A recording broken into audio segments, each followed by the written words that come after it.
Inštitutu za sodobno zgodovino v Beogradu.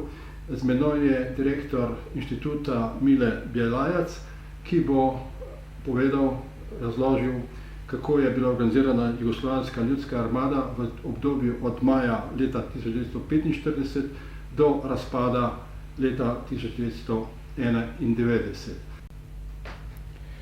Pa, na prostoru Slovenije od 1945. godine, od završnih operacija, Jugoslovenska narodna armija je uvek imala srazmerno veliki broj i snažne jedinice koje su bile okrenute primarno prema zapadu.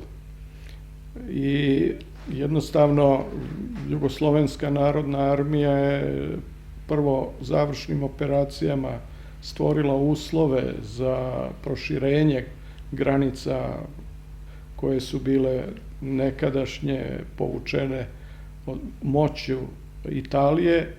Od 1945. godine zauzeti su daleko zapadnije granice ili demarkacione linije. Čak je i bilo očekivanje da će i ceo grad Trst da dođe u sastav nove Jugoslavije. Posle tih tršćanskih kriza, sve do 1974. do potpisivanja Osimskih sporazuma, Jugoslovenska narodna armija je imala uvek pojačanu formaciju na tom prostoru. Imala je najčešće u kasnijoj terminologiji formaciju tipa A. I najčešće najmodernije naoružanje je upravo bilo u sastavu divizija, kasnije armije, a posle krajem 80. godina dva korpusa, Mariborski i Ljubljanski, koji su bili orijentisani prema Italiji, prema Austriji i jednim delom prema Mađarskoj. Tako da Jugoslovenska narodna armija, koliko i sam pamtim, jer sam živeo u Postojni u svom detinjstvu, je uvek bila rado primana od slovenačkog stanovništva. Moj otac je kao komandant divizije u Postojni takođe postao počasni građanin Postojne, a rat je završio kao načelnik štaba 4. korpusa upravo negde iznad Opićine, odnosno između Sežane i Trsta. Tako da sve do ovih najnovijih događanja od 89. godine do 91. godine Jugoslovenska narodna armija se osjećala na prostoru Slovenije kao kod svoje kuće, u svojoj zemlji. Moram da podsjetim da je čak nepunu godinu dana pre sloma Jugoslavije 1991. kada su bile poplave u okolini Dravograda na Dravi, da je ta Jugoslovenska narodna armija takođe bila rado dočekivana kao spasilac koja je nesebično pomagala lokalnom stanovništvu. To je bio duh te armije, celo trajanje Jugoslavije i Kraljevine, a kasnije i Socijalističke federativne republike Jugoslavije. Naravno, političke okolnosti su proizvodile različita raspoloženja, instrumentalizacija, posebno suđenja četvorici, kako je to zapamćeno u istoriji, ali i u svesti mlađih generacija, ljudi koji će kasnije postati kontroverzne ličnosti i u samoj Republici, osamostaljenoj Republici Sloveniji. Dakle, otvorilo se pitanje legitimiteta ili se osporavao legitimitet Jugoslovenske narodne armije na tom prostoru. Ja bih rekao da u jednom složenom društvu kao što je bila Jugoslavija, iz funkcionalnog principa oružane snage jedne zemlje moraju da imaju nepodeljen legitimitet u celom stanovništvu da bi bile uspešne sutra, preko sutra u eventualnom ratu. I u čitavom periodu Jugoslavije se vojna komanda, vrhovni komandant posebno, su se trudili da svi narodi prepoznaju koji su živeli u Jugoslaviji vojsku kao svoju zajedničku. Naravno, to je nametalo i rešavanje nekih veoma praktičnih stvari i tu su se morali praviti određeni kompromisi. Na prvom mestu tu je bilo pitanje komandnog jezika i pisma u zajedničkim oružanim snagama Jugoslavije u celom njenom trajanju. I posle Drugog svjetskog rata se stalo na stanovište da se uzme latinično pismo kao službeno pismo u Jugoslovenskoj narodnoj armiji, a da se kao jezik uzme ona ekavska varijanta koja je korištena u delu jugoslovenskog prostora, čak ne svuda ni među samim Srbima, a korištena je na severu Hrvatske u Podravini. Dakle, nije bilo neke namere da se bilo koji jezik iz nekog posebnog šovinističkog, da kažem, razloga potire. Kasnije, kada se otvorilo pitanje komandnog jezika 67. godine u Hrvatskoj, u Sloveniji, podsjećam na slučaj generala Jake Avšića, to je po meni bila jedna vrsta instrumentalizacije nečega što je manje imalo tu neku funkcionalnu stranu, a više je bilo u funkciji mobilizacije nekog nacionalnog javnog mnenja.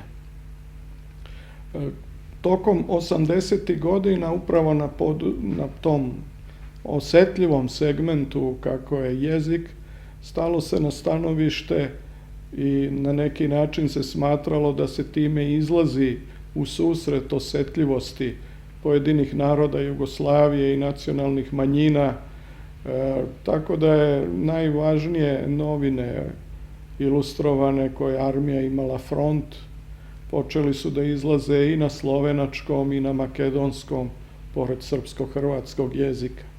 Takođe, obeležja na kasarnama su bila dvojezična, takođe je politička, da kažem, literatura ili literatura za političku nastavu u vojsci, te brošure su bile na svim jezicima naroda i nacionalnih manjina. Na kraju mi smo služili tu vojsku i poznavali smo tu praksu 80. godina. Dakle, tražio se neki kompromis koji bi zadovoljio i nacionalnu osetljivost, ali da ne dovede u pitanje funkcionalnost komandovanja. Danas u okviru, recimo, NATO alijanse je komandni jezik engleski i niko ne smatra da treba da bude drugačije. Upravo iz tog funkcionalnog principa. Isto tako, engleski jezik je odavno u funkciji vazdušnog međunarodnog saobraćaja i niko ne postavlja ili insistira na svojim nacionalnim posebnostima. Vodimo se tim nekim praktičnim principima. Tako je bilo u JNA. Takođe, pazilo se godinama na tu strukturu, kompoziciju najviše komandovanja u JNA, da ona negde bude predstavljena u procentima koliko je taj određena nacija zastupljena u stanovništvu.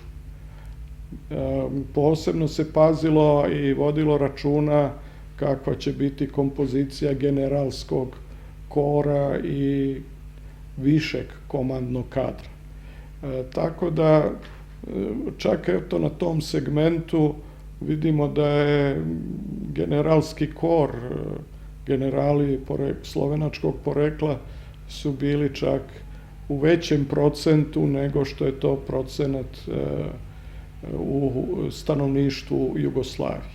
S druge strane, zbog smanjivanja interesa na prostoru same Slovenije za vojno školstvo, za oficirsku karijeru ili podoficirsku karijeru, stalno se smanjivao procenat učešća Slovenaca. Slično je bilo i u Kraljevini Jugoslaviji.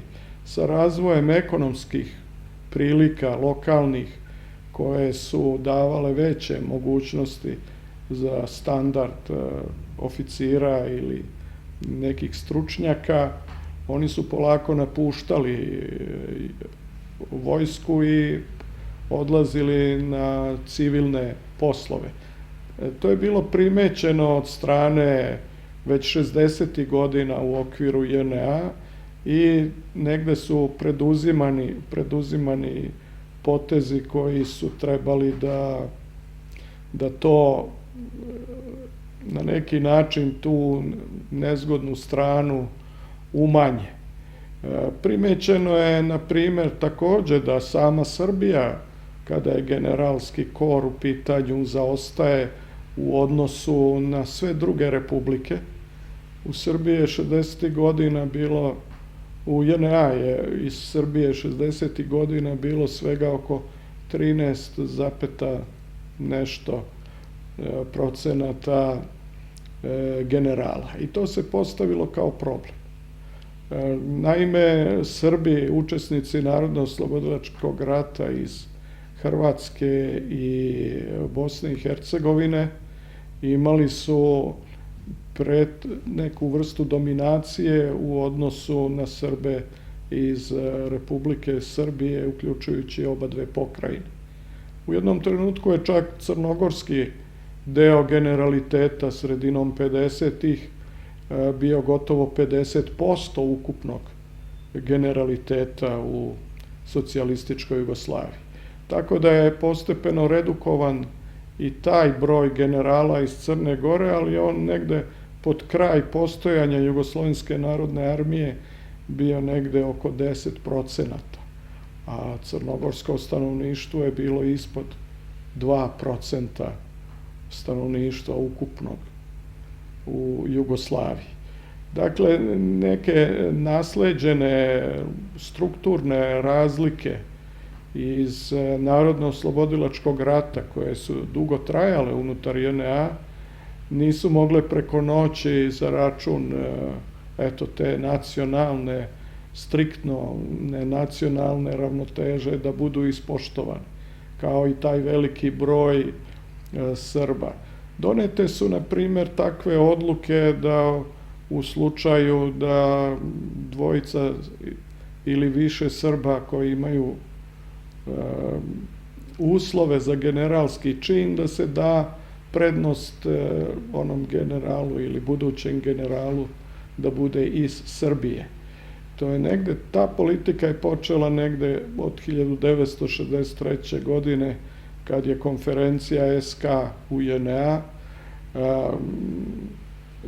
na analizu koju je uradio pomoćnik državnog sekretara ili ministra odbrane, pomoćnik za personalna pitanja, kada je referisao i kada su se sve te, kako se tada videlo, anomalije ili stvari koje bi mogle da ugroze legitimitet u očima svih naroda u Jugoslaviji, da se to pokuša rešavati. Dislociranje vojnih škola u neke republike gde je postojao manji interes bio je jedan od načina da se poboljša ta struktura. Takođe, kada se gledaju vidovi Jugoslovenske narodne armije, Slovenci i Hrvati su više išli u mornaricu, vazduhoplovstvo, a negde u manjem procentu su išli u akademije rodova kopnene vojske. Dok je, recimo, nesrazmeran postotak bio podoficira, znači iz same Srbije u svim tim školama za podoficire. Tako da mnogo je postojalo dobre namere da se neke stvari usaglase sa javnim političkim zahtevima koji često nisu bili funkcionalne prirode, nego su više bili u funkciji nekih lokalnih republičkih politika. Postoji jedan trenutak od kraja 70. do sredine 80. godina kada su nekako republike gotovo neformalno, što se tiče sistemskih određenja, počele da prave svoje liste za unapređenje oficira u generalske činove. I to je negde poremetilo jednu praksu koja je do tada postojala u JNA. Naime, oficiri se okreću više svojim republičkim rukovodstvima, očekujući da budu protežirani upravo sa te strane. Time je JNA izgubila na neki način monopol u kreiranju svoje najviše strukture, poštujući svoje funkcionalne i kriterijume. To se negde sa ministrovanjem admirala Mamule počelo menjati i vraćati na eksteritorijalni princip i komandovanja i popune. Naime, trebam da dodam da je u jednom periodu bilo normalno, da tako kažem, da većina oficira, a pogotovo komandni kadar u jednoj republici, bude upravo iz te republike. I da se granice vojnih područja ili armija donekle poklapaju sa granicama republika. Time je negde, po mišljenju dela vojnog vrha, napravljen možda jedan presedan koji je mogao da posluži kao pretekst za stvaranje republičkih armija u nekom trenutku, a svi su imali iskustvo sa Hrvatskom iz 69. 71. godine za vreme takozvanog Hrvatskog proleća, kada je čak i u Saboru Hrvatske, parlamentu, general Janko Bobetko kao poslanik u parlamentu podneo nacrt zakona o hrvatskoj vojsci. To se u okviru JNA smatralo onom granicom koja ne sme da se pređe. Međutim, sa donošenjem zakona posle Čehoslovačke krize 1968. zakona o narodnoj odbrani, veća pažnja i zakonska, da tako kažem, je bila posvećena stvaranju teritorijalne odbrane kao paralelne komponente u oružanog otpora sutra, prekosutra u slučaju agresije. I republičke vlade su postale odgovorne uz pomoć Jugoslovenske narodne armije za stvaranje strukture teritorijalne odbrane na svom prostoru. I ta teritorijalna odbrana se gotovo 20 i nešto godina razvijala, jačala svoje segmente, jačala svoje naoružanje i kao što smo to videli 90. 91. godine postala je na neki način i pretnja Jugoslovenskoj narodnoj armiji. U svakom slučaju federacija je izgubila monopol na oružanu snagu, a sada su republike pored Ministarstva unutrašnjih poslova imale i svoje teritorijalne vojne jedinice i vojnu strukturu. Tako da taj neki eksperiment je pokazao svoje naličje u tim ratovima za jugoslovensko nasleđe od 1991. do 1995. godine. Posle akcija na Kosovu i pobune koja je imala i svoj oružani aspekt 1981. godine, tada je prvi put vojni vrh prepoznao tu latentnu opasnost zloupotrebe, moguće zloupotrebe jedinica, ali i naoružanja koje je u skladištima teritorijalne odbrane bilo čuvano, stacionirano. Moram da podsjetim na jednu epizodu kada je odbrana velikog armijskog skladišta u Gnjilanu 1981. godine jedva uspela da odbrani to skladište u kome je bilo preko 6000 dugih cevi, protivoklopno naoružanje, protivoklopne mine i tako dalje. Uspela je da odbrani od oružanog napada albanskih separatista to skladište. Naravno, u jednom momentu je stiglo pojačanje iz Kuršumlije, jedan motorizovani bataljon JNA iz Niša je uspeo da stigne i da pomogne tu odbranu. Dakle, tada je, iako je formalno ostala da egzistira, de facto teritorijalna odbrana na Kosovu i Metohiji bila suspendovana. Ostalo je svega negde oko 5 do 6 hiljada evidentiranih rezervista koji bi, i naravno te štabne strukture koje su figurirale kao da još uvek postoji ta teritorijalna odbrana na Kosovu. Negde sredinom 80. godina ukinuta je u Sloveniji 9. armija kao armija koja je negde pokrivala taj slovenački državni prostor, a formirana su 2 korpusa, kao što sam pomenuo, Ljubljanski i Mariborski. Takođe i ostali prostori Jugoslavije su podeljeni na korpusna područja, kao što je to nekada davno bilo krajem 50. godina. I armije su, što kažu, prilagođene novim procenjenim uslovima koji bi bili na ratištu, tako da je Slovenija bila u nadležnosti komande 5. armije u Zagrebu, a ukupno zajedno i 5. armija i delovi drugih su bili takozvano prvo vojište, a Jugoslavija SFRJ je bila podeljena tada na 3 vojišta.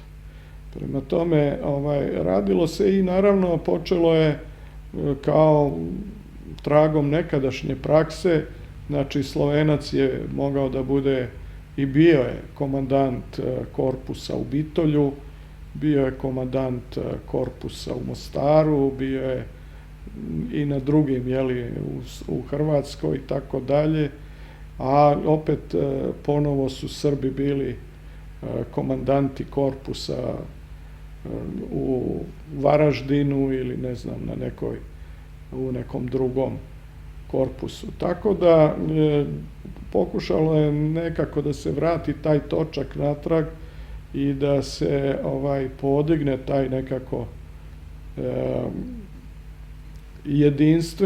jedinstvena forma Jugoslovenske narodne armije.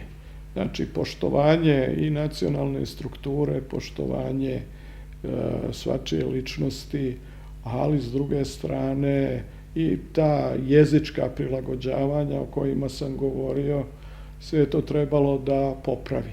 Naravno, u samim jedinicama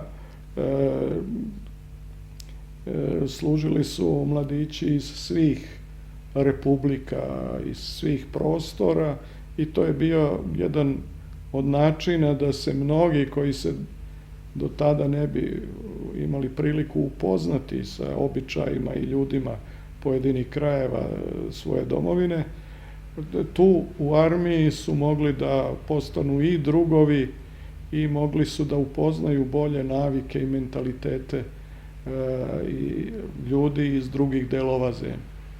Mogu i sam da svedočim da u komunikaciji nikad nije postojao jezički problem.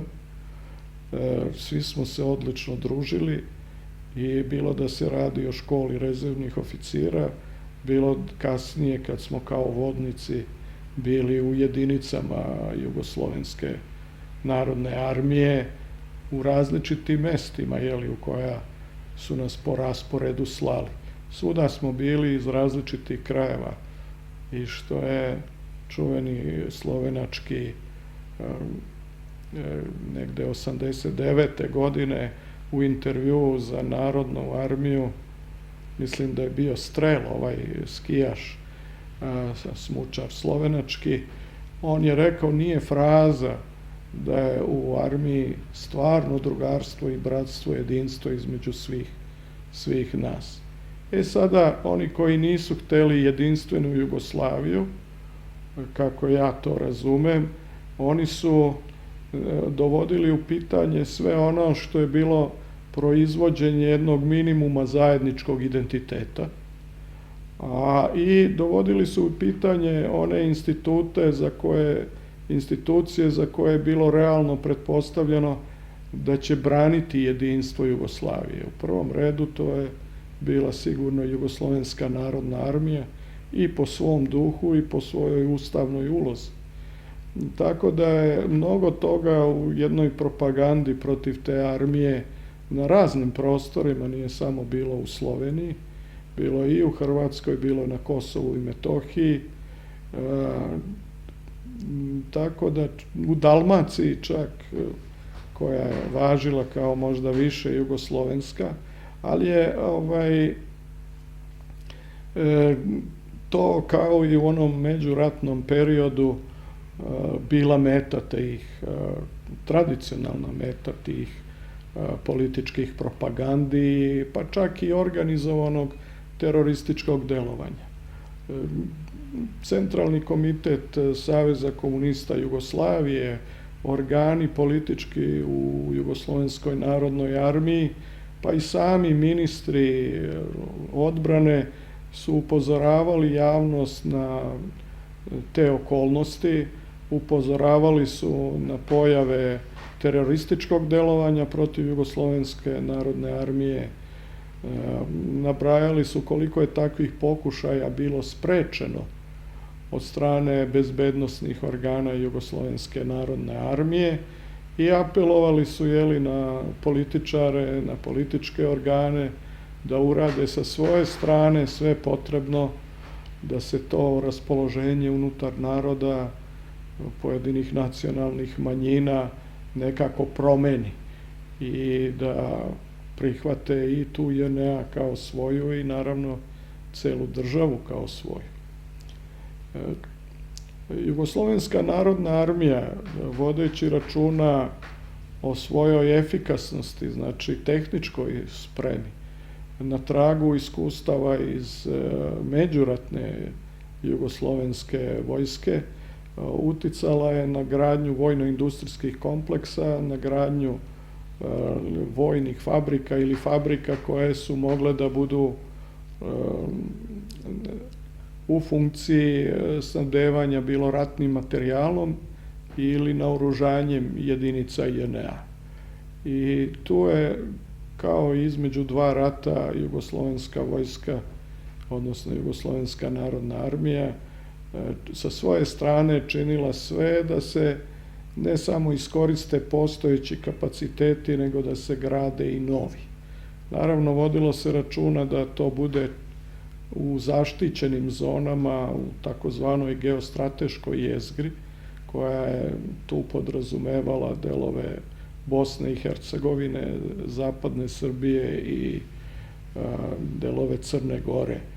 Ali potpuno u jednoj, da kažem, funkciji koja bi omogućila snabdevanje i u toku rata, kada bi bile prekinute sve mogućnosti snabdevanja od nekih potencijalnih saveznika. Slovenija je imala ne samo učešće u njene fabrike, nisu imale samo učešće u proizvodnji za JNA, njene firme su učestvovale i u izvozu tog naoružanja i, kako kažu dokumenti, u inženjeringu vojnom koji je naša zemlja prodavala svojim nesvrstanim najčešće saveznicima, prijateljima, kao što je recimo bio Irak, Libija i tako dalje. I taj neki kolač od izvoza vojne opreme i inženjeringa je deljen prema stepenu učešća pojedinih republika u tom izvozu i u toj realizaciji. Sama JNA je od celokupnog realizovanog izvoza uzimala 6,6% tog deviznog dela. Taj deo joj je bio potreban za uvoz naoružanja, naročito raketne tehnike, delova za avione i tako dalje, koje sami nismo proizvodili krajem 80-ih. Moram da kažem da je recimo jugoslovenski projekat tenka M84 angažovao oko 80 fabrika vojno-industrijskog kompleksa i oko 1000 preduzeća koja je bila bliska toj namenskoj proizvodnji. Ukupan izvoz naoružanja je u vremenima ekonomske krize posle 1983. godine doprinosio uravnoteženju tog našeg bilansa u trgovini sa inostranstvom i u otplati tih kredita. Naime, u tom periodu od 1983. do kraja života SFRJ u proseku oko 2,5 milijarde naplaćenih potraživanja godišnje dolara smo imali u zaslugom izvoza naoružanja i opreme. A postojala je tendencija stalnog povećavanja tog dela, tako da je 88. na primer bilo 3,5 milijarde dolara naplaćenog izvoza. Naime, pored ovog tenka koji sam pomenuo, izvožena je gotovo kompletna proizvodnja helikoptera Gazela, izvožena je municija, artiljerijska oruđa, oklopni transporteri, podmornice, brodovi i tako dalje. Znači, u ono vreme vrhunska tehnologija, a to su postizavale naše fabrike i naša industrija. Znači, i radio uređaja i recimo da pomenem industriju ili tovarnu automobila Maribor, koja je bila glavni snabdevač celokupne JNA, ali i privrede svojim vozilima. Pa onda Jesenice su također, Čeličana je radila za potrebe vojske, Litostroj i mnoge druge fabrike. Tako da nije bilo nijedna republika, nijedna sredina nisu mogle da se požale da budžet, zajednički budžet oružanih snaga nije bio trošen na njenom teritoriju i u korist njene industrije, njenih preduzeća.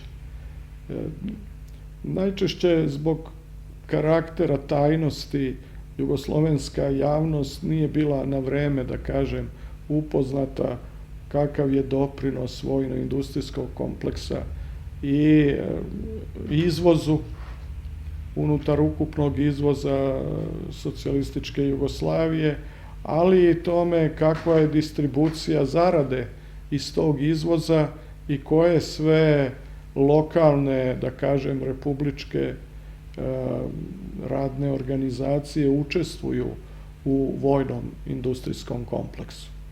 Tako da je prosto jedna propaganda koja je omalovažavala taj doprinos armije, modernizaciji, razvoju određenih teritorija, pa i to trošenje budžeta na određenim teritorijama, od običnog stanovništva je ostalo negde sakriveno i najčešće ta fraza da republike doprinose, a da se drugi bogate, je ostala bez nekog komentara i bez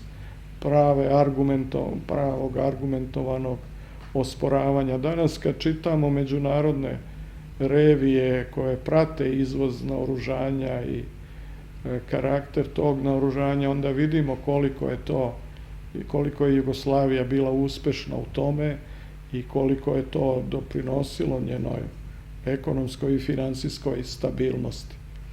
Tako da, eto, svedoci smo da istorija krenula na neki drugi način i da je konačno jednim sporazumom između dela predsjedništva Jugoslavije ili voljom nekoliko republika, naravno uz saglasnost same Slovenije, povučena JNA sa prostora Slovenije u leto 1991. godine. Tada je to tretirano kao privremeno, međutim, mnogi svedoci, učesnici toga su to doživljavali kao definitivno.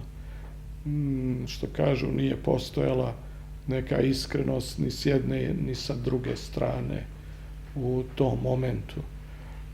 Ostale su beleške, što kažu, mnogih učesnika, pa i generala Kolšaka, ostavljena su, danas imamo materijale sa suđenja pojedinim generalima pred slovenačkim sudovima, iz kojih se vidi daleko složenija ta slika i ako ništa drugo vidi se i motivacija Jugoslovenske narodne armije čak i u tom nekom teškom trenutku. Prema tome, a ostale su i neke nerasvetljene stvari u odnosu lokalne teritorijalne odbrane u Sloveniji prema JNA. Ako je, što kažu, poklonimo poverenje pisanjima generala Marijana Krajnca, onda vidimo i njegovim kazivanjima, onda vidimo kako je tekao taj razvoj, ajde da kažemo, pripreme sukoba sa Jugoslovenskom narodnom armijom i pripreme teritorijalne i akcija teritorijalne odbrane Slovenije na blokiranju dejstava Jugoslovenske narodne armije na tom prostoru. I naravno mnogo je više onih tekstova koji pokazuju s kakvim emocijama, pa čak i jednom vrstom iznenađenja su mnogi aktivni pripadnici JNA doživljavali tu potpuno promenjeni odnos prema JNA na teritoriju Republike Slovenije. Dakle, od onoga kad su jedinice 1947. godine posedale zonu B u okolini Kopra prema Trstu ili 1953. godine, čak i dan danas su ostale te parole ispisane na zidovima kuća u Primorskoj, do onoga kakve su parole bile u toku tih aktivnosti 1991. godine.